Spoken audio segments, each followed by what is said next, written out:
जुन्या पेन्शनसाठी राज्यातील 17 लाख शासकीय कर्मचारी आजपासून संपावर। नाशिक आणि छत्रपती संभाजीनगरमध्ये शासकीय रुग्णालयातील कर्मचाऱ्यांचं आंदोलन, आरोग्य सेवा विस्कळीत होण्याची भीती।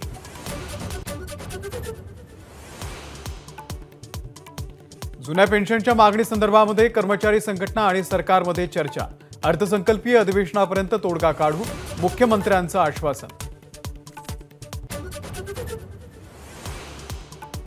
संसदेमध्ये घुसखोरी करणाऱ्या चौघांवरती यूएपीए अंतर्गत गुन्हा दाखल। दिल्ली पोलिसांच्या तपासावरती गृहमंत्री आज दोन्ही सभागृहांमध्ये निवेदन देण्याची शक्यता।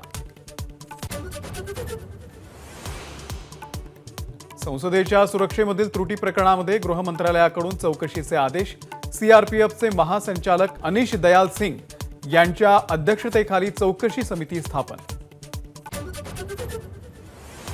संसद भवन परिसरामध्ये स्मोक कॅन्डल जाळणारा अमोल शिंदे हा लातूर जिल्ह्यातल्या झरी गावचा। अमोल पोलीस भरतीची तयारी करत होता, तर आई वडिलांचा शेतात मोलमजुरी करून उदरनिर्वाह।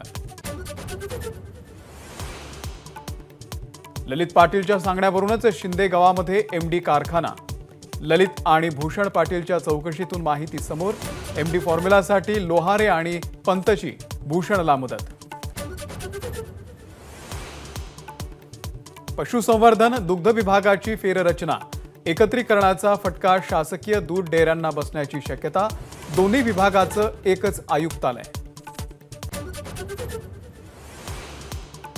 एससी आणि एसटी विद्यार्थ्यांप्रमाणे आता ओबीसी विद्यार्थ्यांनाही मिळणार आधार योजनेचा लाभ। ओबीसी विद्यार्थ्यांसाठी ज्ञानज्योती सावित्रीबाई फुले आधार योजना सुरू। छत्रपती शिवाजी महाराज टर्मिनस आणि मेट्रो स्थानक भुयारी मार्गाने जोडणार। सीएसएमटी ते आझाद मैदान 350 मीटर लांबीचा आणि 18 मीटर रुंदीचा सबवे उभारण्याची योजना। मुंबईच्या पश्चिम उपनगरांमधील हवेच्या दर्जामध्ये सुधारणा, मात्र माझगाव, सायन, वरळी, बीकेसी आणि विमानतळ इथली हवा वाईट श्रेणीमध्ये। दक्षिण आफ्रिका विरुद्ध भारत आज तिसरा आणि अखेरचा T20 सामना।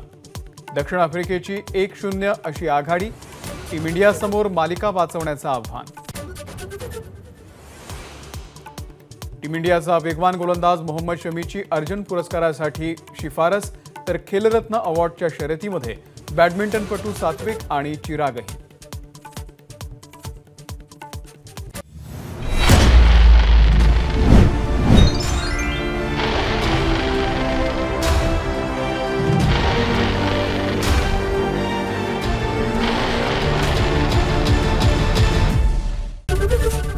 एबीपी माझा, उघडा डोळे बघा नीट।